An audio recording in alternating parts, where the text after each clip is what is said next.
it isn't just basketball, it's travel, it's culture, it's experiences, and it's different people. Leigh Ellis is on an adventure of a lifetime. Many know him from his days on NBA TV's The Starters or the ever-popular podcast No Dunks. In late 2022, he surprised fans around the world saying he was quitting his job and going on the 2020 tour. 20 countries, 20 different cities, and 20 basketball games. When you visited that first country, that first game, and that first city, what was that like for you?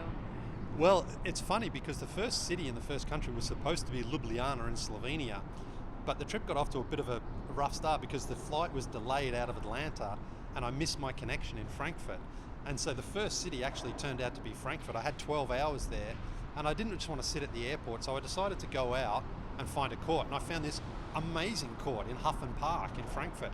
And I played a game, and then this girl Maria turned up, and it was like White Men Can't Jump. She started saying, right, let's play, let's do. And I thought she was going to hustle me. She pulled out all these tricks and everything. And I sort of knew in that moment, I was like, this is why I travel, for those unexpected, unprepared moments that you can't plan for, but they can be, the spontaneous ones can be the best ones because you just go with the flow.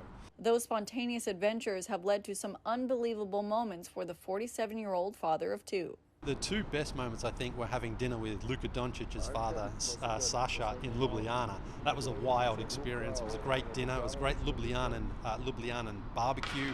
Sasha was very generous. He was very charismatic. He had the wine going, the beer going, all the meats going. It went on for hours and hours. I still think I'm full from that night. It was so much fun. And then only a couple of days later, I was in Zagreb, and I met the mother of the late Dražen Petrovic at the museum that is dedicated to him, that she runs and operates. I didn't know she was going to be there, and I just bumped into her, and she took me around the museum and explained lots of things to me, and it was just an incredible moment for me because being a non-US born basketball fan, where I grew up in the 80s and 90s, there wasn't any players in the NBA who were really successful that weren't American, and then Dražen came along and kind of changed that. And so I think I always felt a connection to him because it was like, I can see a guy from another country making it in the NBA, and that's what I wanted to do when I was 12, 13, 14 years of age. So to get a chance to meet his mother, see the museum, and be in Zagreb was amazing. Following along on his social media, you can see just how basketball has impacted so many communities and lives around the world. And some of the courts absolutely breathtaking.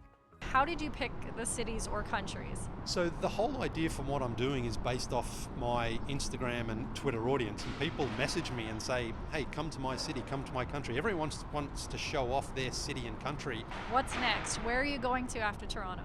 Well, that's to be determined. I've probably got 4 or 5 different opportunities right now. It might be Asia for the Basketball World Cup, which is in 2 months. It might be in Brazil. I've got an invitation there that I'm going to talk about. I might actually be in Rwanda in Kigali, working with the Giants of Africa too.